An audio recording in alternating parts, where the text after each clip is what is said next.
Okay, you know, actors have this knowledge that you shouldn't share a scene with a chimpanzee, a small dog, or a baby. Got to add JT to that list. Oh, I feel like taking a nap now, and you will too, you know, after that. Anyway, so what I'm going to do today is I'm going to talk about some of the same things that JT talked about. Amazing. Only with a more narrow focus, because I'm going to talk specifically about science. And this whole problem of people conflating religion and science and saying religion is compatible with science. And I'm going to come right out and be extremely arrogant and say, no, they're not. Religion and science are totally incompatible. And if you're trying to mingle the two, you are doing it all wrong. And why is that? We're just going to adjust your mic so We are that going you to- pick up a bit better. I just need to Okay. see which is which. You haven't heard a word I've said, right? Is that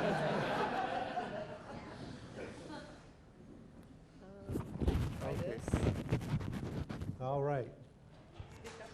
Does it work? All right. Right, okay. So where was I? Okay, science and religion, they're incompatible. And why is that? That's because science is godless. Full stop. There is nothing to do with God anywhere in science.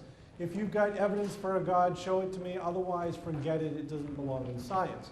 And I can tell you a lot of people that agree with me and some people who disagree with me, which I'll talk about in a moment. But let's talk about what science is and why we think it's godless. So here's Sean Carroll. And he's got a simple answer for this. The reason why science and religion are actually incompatible is that in the real world, they reach incompatible conclusions. In other words, religion is wrong.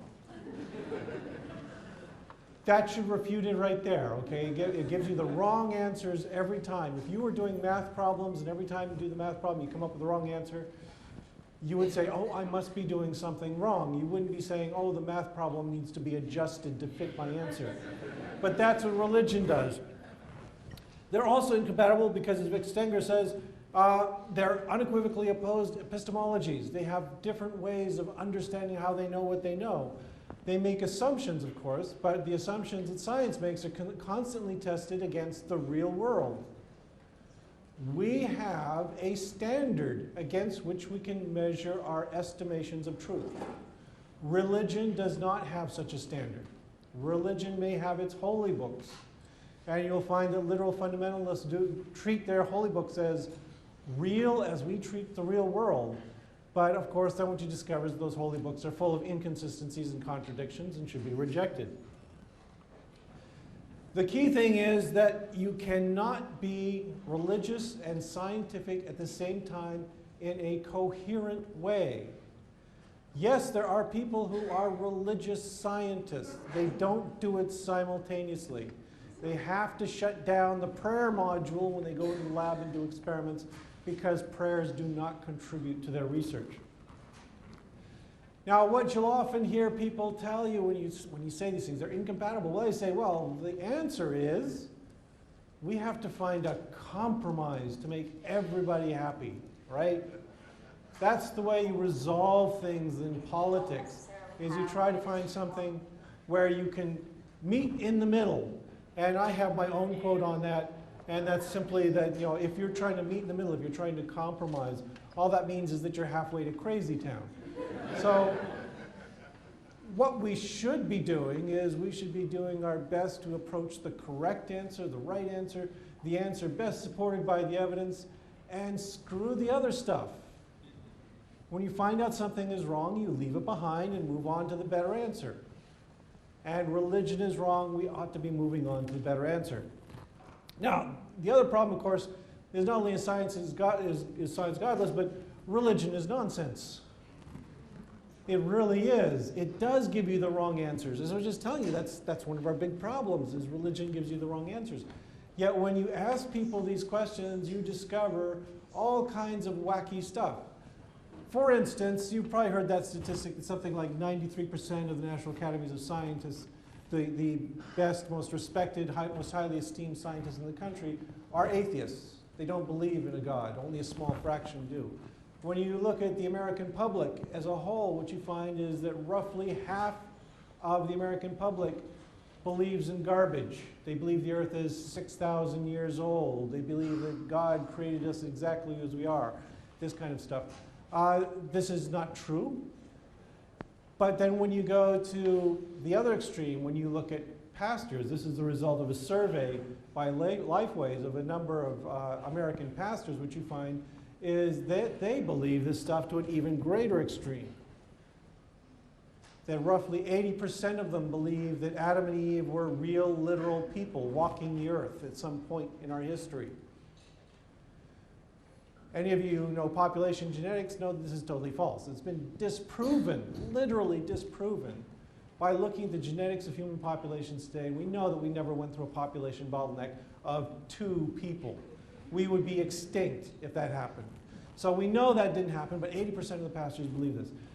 You also look at this graph and you see that like 50% of the pastors argue that yes, the earth is less than 6,000 years old. The other 50%, well, the other 30 or 40%, believe in other nonsense. The Christian religious explanations are all over the place. There are all kinds of weird explanations for the age of the earth. There's not just people who believe the earth is 6,000 years old. There are people who accept the day-age theory. There are people who accept the gap theory, all these different religious theories for those. Those are equally bogus. Just as bad as the literal 6-day creation story. So this is kind of misleading when it says only 50%. Larger percent believe in total nonsense. And of course, as you look at these graphs, you know, there's a few nice numbers up there. There's always a few people who are religious Christian pastors who actually believe in good old common sense science. I suspect that they're all members of the Clergy Project. And they're really closet atheists. That's the only explanation for this, because religion really makes you insist on believing in some really strange things. Now here's the other problem, is you've got scientists out there who say that they are believers, they're Christian believers, for instance, and they are also respected scientists. And they'll say, this is fine, I have no problem with this, these are compatible in my head, I'm happy with these beliefs. The thing is, though, that when you actually address these people, when you actually talk to them and discover what they really believe, what you discover is that, yes, they believe in the periodic table of the elements, they believe in evolution, they believe in the scientific method, and then they also believe in Buddy Jesus. Which is crazy. You know, now, I know this is an audience that's full of atheists, and we're all rarely distant from this stuff, so it's easy for us to see. But think about it. These are people who believe that God turned into a person, and that person was then killed to save us from God's mistake. Oh, wait, no, not God, our mistake. God created us, and then we made it. Yeah, it's a whole long, convoluted chain of bizarre logic. They believe this. How can you be a scientist and believe in this nonsense? It doesn't work. Then at the same time, what you often find is if you pin them down, as JT suggested, pin them down, what you often find in these people is a retreat, a rapid backing away from this. You will read this all over the place. You'll say, oh, no. You see, God is love. Love that permeates the entire universe, okay? It's spread through everywhere. God is in outer space because love is in outer space. And they tell you other stuff like this. Or they tell you something like, God is the ground state of all being, which sounds very pompous, but it's impressive, whatever it means. Or they'll tell you that God is a force that penetrates us and binds the universe together. You know, you get these vague, airy, fairy, weird, bizarre, cosmic notions of a God who is an impersonal being, a force in the universe. But then, you know, you get right down to it, then they say, well, I'm Catholic or I'm Christian. Buddy Jesus again. I would like to know how love permeating the universe suddenly congeals itself into a human being, and why that even makes sense to anybody. It doesn't. So anyway, we can argue forever with scientists about this, and I have argued. Oh, wow. It's getting old.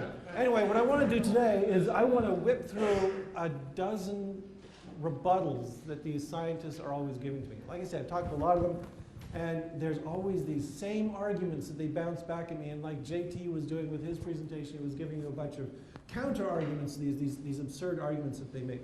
And they really are silly. So I'm going to go through them one by one, and you'll see. Total nonsense. Now here's the first argument I always get when I tell them that science and religion are incompatible. They say, well, but some scientists are Christians, right? And you have to agree, they are. But the thing is that they do not use the religion in their science. I would agree 100% that Ken Miller and Francis Collins here are good scientists. They do good work. I respect their work. I appreciate what they have been doing. But that does not justify the fact that they have other wacky beliefs. You know, that Ken Miller, for instance, says quantum indeterminacy explains everything that God does. That somehow God is diddling quanta invisibly, and that's making all the mutations occur that led to us. And all those mutations were intentional. And of course, Francis Collins wrote a whole book called The Language of God, in which he admits to having an epiphany where he suddenly realized that the Christian God was real because he's walking along on a hike and he sees a waterfall frozen into 3 streams. Logic failed, okay? Scientists are supposed to be rational about this sort of thing. Seeing triune whatever doesn't mean that God is real. You know, I'm looking over there at the wall, and there's that panel, and there's 3 squares. Oh, I'm going to fall down on my knees right now. Jesus. Okay. No, it doesn't work that way. That's not a rational decision to make. So, you know, the bottom line, though, is that their science does not rely on faith or superstition. That's all we care about. So, you know, I'm one of those people who's on record saying I would love to see religion eradicated. I don't really think it will ever happen. And by eradicated, I don't mean I want to go out and shoot Christians. What I mean is I want it in its proper place, which is, okay, yeah, Ken Miller, go to church on Sunday, have a ball. Some of the people in this room will go home and watch football on television, have a ball. It's the same thing. It's something you enjoy doing. Feel free to do that. But don't use it to determine the policy of our government. Don't, in particular,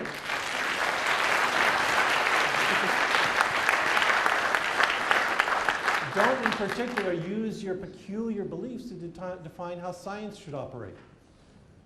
Because I really don't want to see science turned into a football match. Okay, so that's one argument. They'll point to these, and it always seems to be these two. They're very popular because they're open about their faith, which is fine. I'm open about my lack of it. They can be open about theirs. But don't use it to justify their science, and don't use my atheism to justify my science. If you shoot these guys down, though, the next thing they'll do is they'll turn around and they'll tell you that, oh, wait, some of the greatest scientists in history have been believers. You can't possibly compare yourself to Isaac Newton or Albert Einstein. They were so much smarter than you. And I would agree. Yes, I am nowhere near on the par of an Einstein or a Newton. And that's fine with me, okay? But you can, again, use this as an argument to justify religion. Because when you look at Isaac Newton, for instance, Isaac Newton was a crackpot. He believed in all kinds of crazy stuff. He believed in alchemy. He spent the last years of his life writing and writing and writing about Bible prophecy. He's got more stuff written about Bible prophecy than he does about physics. What do you remember him for? Not the Bible prophecy. That's all been trashed. That's all gone. What you remember him for is, oh yeah, gravitation, laws of motion, optics, calculus, although he did fight with Leibniz about that. But yeah, there are solid things that endure, that we remember well, that we respect the man for, and there's the other bullshit that we try to forget. And of course, then Einstein, they always bring him up, but Einstein clearly said, I do not believe in a personal God, and I have never denied this, but have expressed it clearly. And yes, if you read his writings, he's got some vague stuff he says about, sort of cliches, and he says, But if you look at what he actually says about God, he says, no, I don't believe in that God. So this doesn't work either. The historical scientists don't provide any evidence for religion. They just can't. I should also mention, of course, that people like Newton lived before Darwin, and as we all know, Darwin was the greatest scientist of them all. I'm going to get beat up by physicists afterwards, but okay, Darwin was the greatest scientist of them all, and he was an unbeliever. So, case settled, right? I can just trot out Darwin, I'm done. If you shoot these down, though, then the next argument they come up is very predictable. It's the dirty word of scientism. We are accused of scientism. Scientism is this idea that science is the only reliable guide to truth. That there's nothing in the world but science. And you know, the sad thing is I really kind of feel that's true.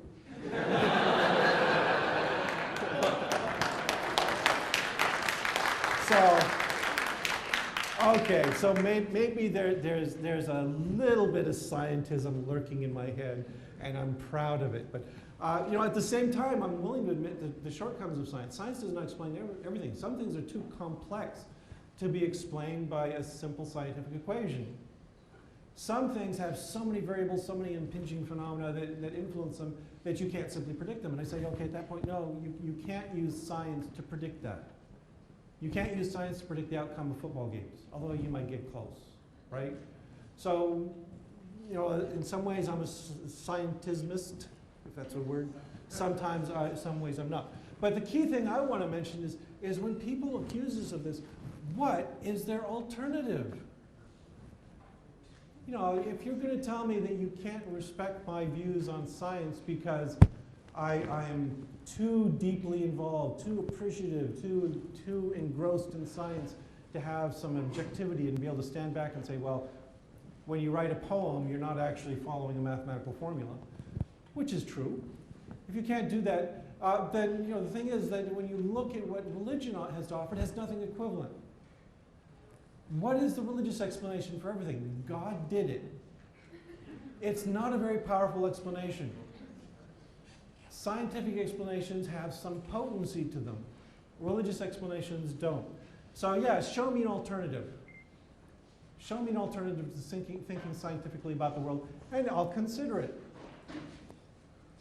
Okay, now, you know, after I've just confessed to being a bit fond of scientism, although of course rejecting the extremes of it, the next thing I'll hear from them is, oh, this is so predictable. I so want to punch people who say this. They say science can't explain love. Right? So that's me and my wife. We've been married for 32 years now.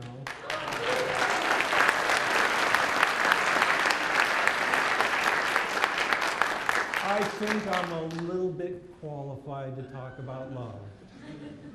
And you know, on one approach I can say, okay, well, yes, science does explain love.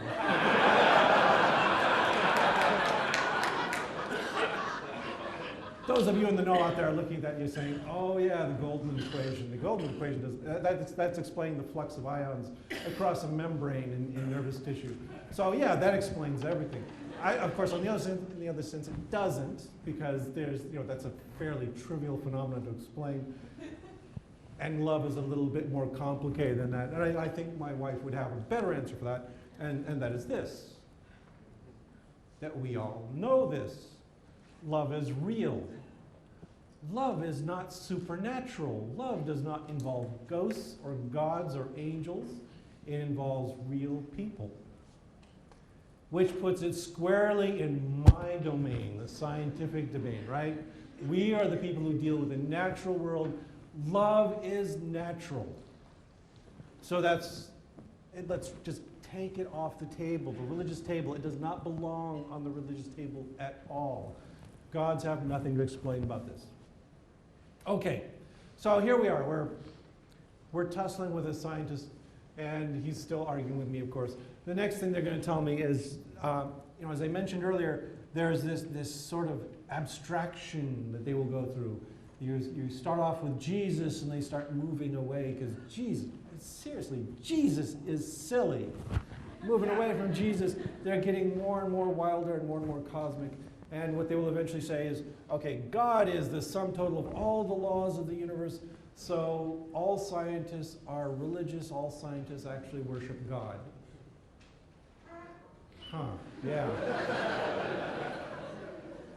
Of course, this same scientist will later go off to church and worship Jesus, but when he's in a debate with you, he will argue that, we just worship the laws of the universe. We're all just ultimately pantheists. And Jehovah, there is Jehovah. He's the galaxy.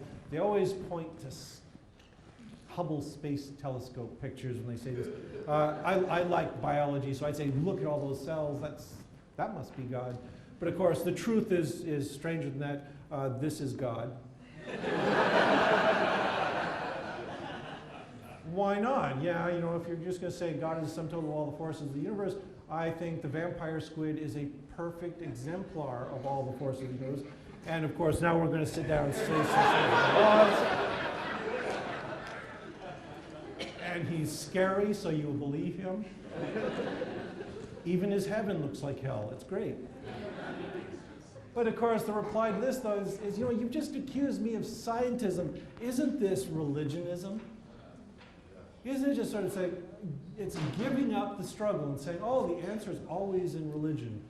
Religion explains everything. All forces are explained by gods and deities. So I give up on that too.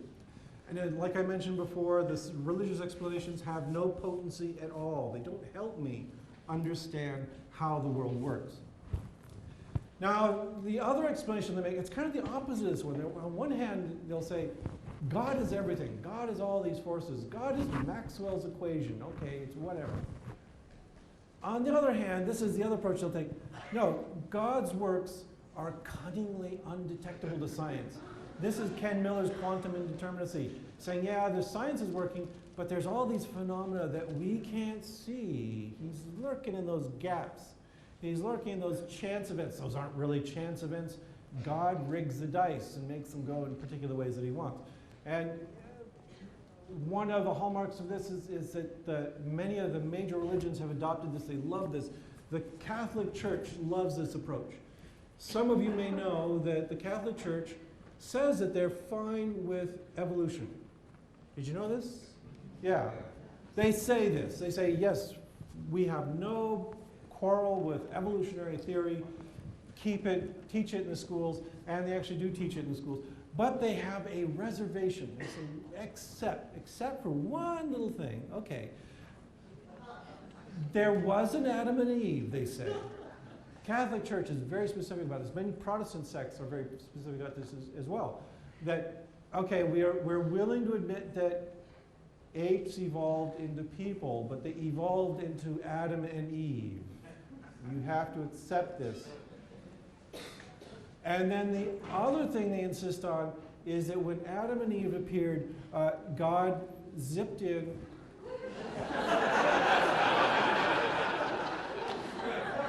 and he endowed them with a soul. Okay? So these are two primary requirements of accepting evolution if you are a Catholic, is you still have to believe in Adam and Eve, and you have to believe in ensoulment. Whatever that soul thing is. Souls, undefinable, unmeasurable.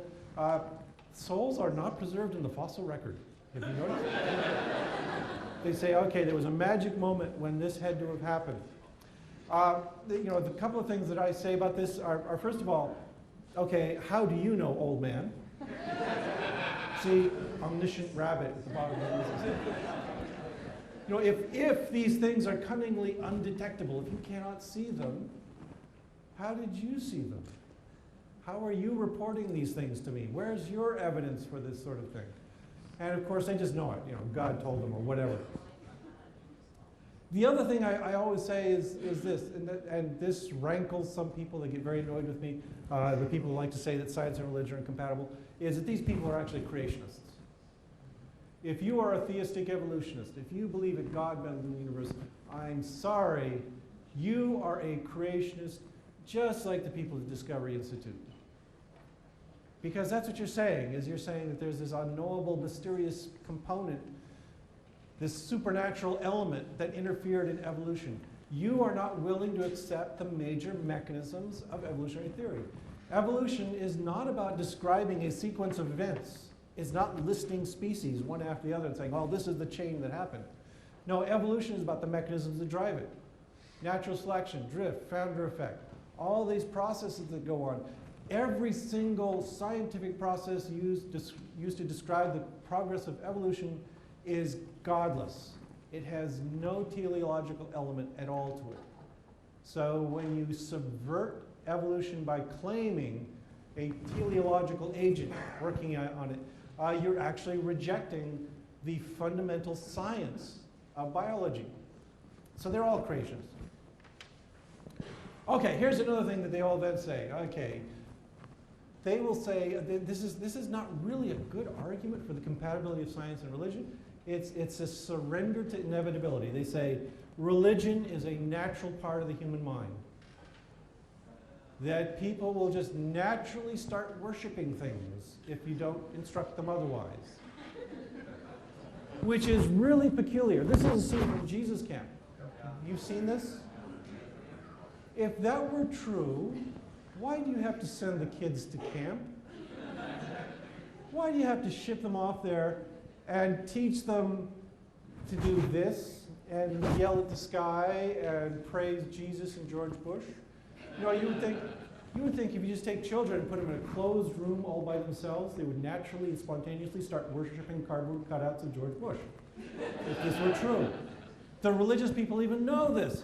You know, there's that Jesuit phrase, you know, give me the child for 7 years and I will give you the man. They know this, that what you have to do to indoctrinate kids with these beliefs is you have to teach them to them. It's not natural, it's not spontaneous, it doesn't simply emerge. And what I say to this, of course, is, yeah, ditto. Please, give me your kids for 7 years. They'll come out like me, right? This is true. Of course, with one reservation, she might be a woman. So, these are... You know, I argue deeply with them because I don't think religion is a natural part of the human mind. I think religion is an artificial construct that's imposed on the human mind by certain patterns of our culture. And that what we're seeing more and more as we look at people is that there are lots of people who don't accept this. Sometimes some of us can even get past it without having to be steered away from it. For instance, myself, I was brought up in a religious household. I went to church. And after talking with many religious people, some of whom are here, who were formerly religious, I realized that I was never religious. I never really believed. I was brought into church and told I was supposed to believe these things, but I did not accept them. And somehow I don't think I'm an X-Man, okay? This is not a mutant superpower. All of us here have this power to escape religion. Some of us, it was easier than for others, depending on the depth of your propaganda and indoctrination that you faced. But it's all possible. And if you don't raise your children in a religious household, I expect Dale McGowan will be talking about some of this tomorrow, it's fairly easy. My kids are not religious. I've told them all along if they wanted to go to church, sure, go off. But they grew up and they just, I think they all saw the silliness, the absurdity of faith and rejected it. Now another argument that you will hear, it's related to this one, is this idea, religion will never go away, so you have to accept it.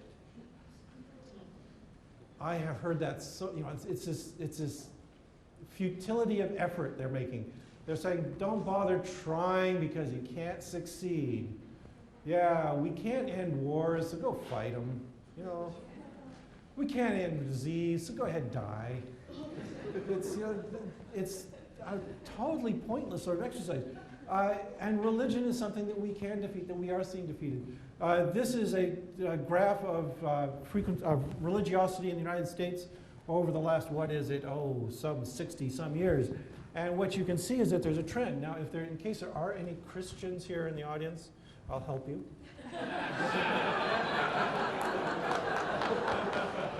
The line for religion is going down.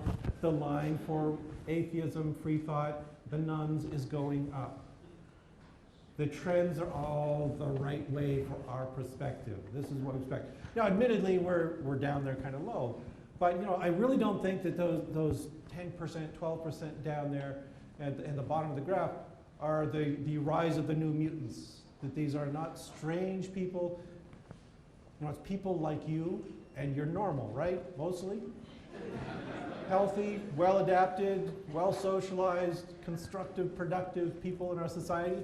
So this isn't like we're seeing the emergence of an underclass of evil, tyrannical whatevers. It's just people. And we can keep these lines going until they meet.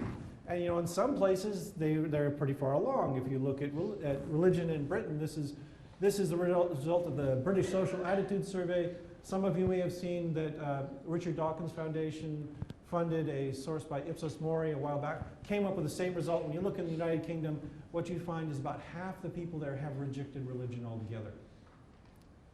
Half. Man, it sounds like paradise. Let's get there. That's what we want. Furthermore, when you look at these people, when you look at their religious beliefs and you break them down in some detail, as Dawkins did, he asked more detailed questions. He asked the people who said that they were Christians whether they believed in Jesus Christ, and only like 15-20% said yes.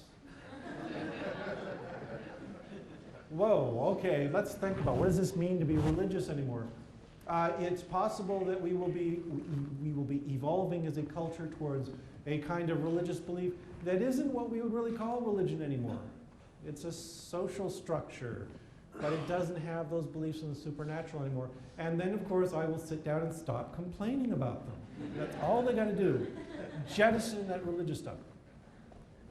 Now, of course, that's the direction we're going. What some people also say is, okay, yeah, maybe we're going that direction. Maybe atheists aren't totally evil. But here's the thing. If you look at our evolutionary history, the evolutionary psychology crowd, they'll say, oh, but religion was formative, it was important in creating us. And they'll say, without religion, we'd still be living in the Stone Age, right? That this was an important factor in increasing our health and prosperity and creating civilization. Okay, I have a couple arguments against that that what came along with religion, it seems, was a lot of bad things. We just have to look at the Aztec culture, for instance.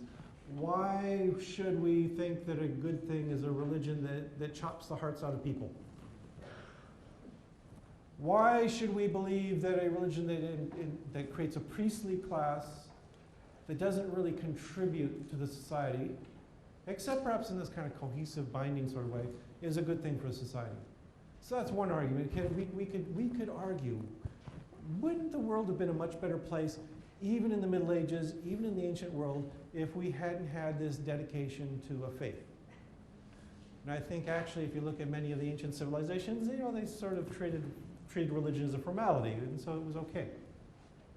But the other argument, of course, is that if we'd still be living in the Stone Age, why do we have people claiming that the Stone Age was 6,000 years ago? Why do we have people claiming that humans and dinosaurs lived together? That sounds like this. That's Stone Age thinking right there. This is actually from a children's book published by Ken Ham, of course, the creationist, illustrating what life was like thousands of years ago. And what you may notice if you look very carefully there is those dinosaurs have really sharp, razor-sharp teeth. And what they were for was eating fruit and leaves. This is their version of history. I think that's Fred.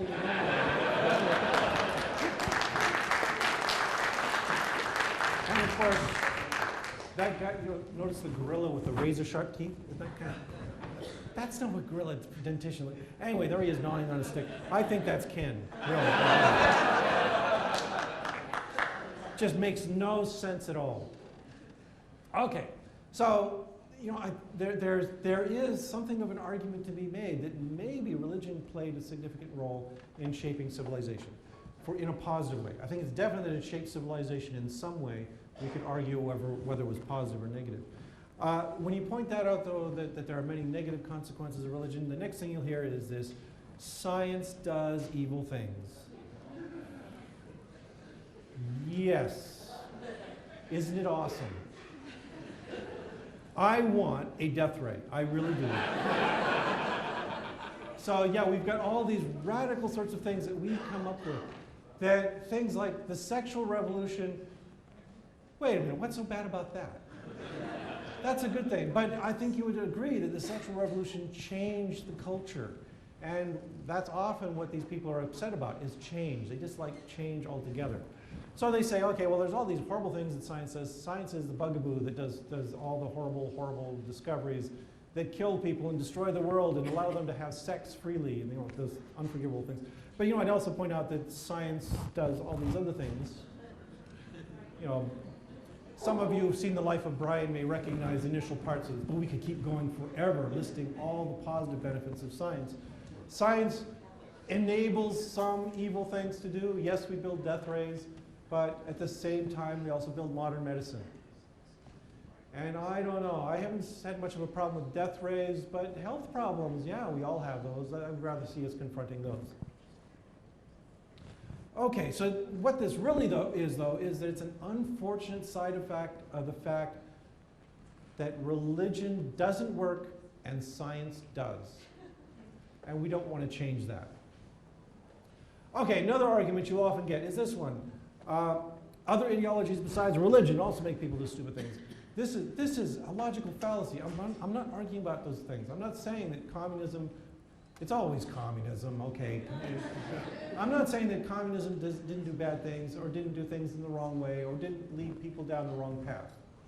I'm not arguing that at all, although I think communism also got some things right. Oh boy, another lynching after the... Anyway, there's all these different ideas out there, and refuting and saying that those are bad does not make your belief good. As JT would say, stay on target, right? This is drifting off target. The target is your religion a force for good? Not, is communism a force for good or a force for evil? And of course, though, that doesn't matter because they're theists, They've never heard of this fallacy. They wouldn't be theists if they'd never heard of this fallacy. Okay, let me do one more, and then we'll wrap it up here. Another issue that comes up is this one. This one we hear a lot lately, and that is that scientists lack an objective morality. That yes, you can be a scientist, sure, but you will not do good with it. That you'll do evil things because you don't have an objective God standing above you telling you what's right and wrong. Of course, this one is easily dealt with because, no, I don't, and neither do you. There is no God whispering in your ear. That's your own id sort of urging you to wish fulfillment. And I just say, okay, but I derive my morality from humanist principles. I believe in a secular morality, which Matt Dillahunty will tell you about later today, that we don't use science to define morality. We have other clues to do that, like our interactions with other human beings. Science says what is, not what ought to be. Science can say some pretty horrible things, and then it's up for us as human beings to make decisions about how to implement those. And those require a morality that's built on our trust in our fellow people, not in an invisible sky fairy. Also, of course, you can take this one, you can just turn it around. Oh, you say religion is your source of morality. Well, Bride of Frankenstein says, what about misogyny, witch burnings, crusades, pogroms, pedophile priests, gay hatred? You don't get to talk to me about morality. If you are religious, then you are out of the family.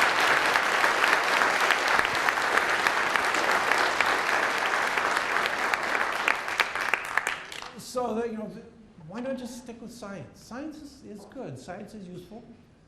We can use humanism, we can use secular causes to define morality, and we make a healthy, productive society that isn't sidetracked into all kinds of delusions about ghosts and fairies and supernatural agents in the sky. Now, the bottom line, of course, is this one.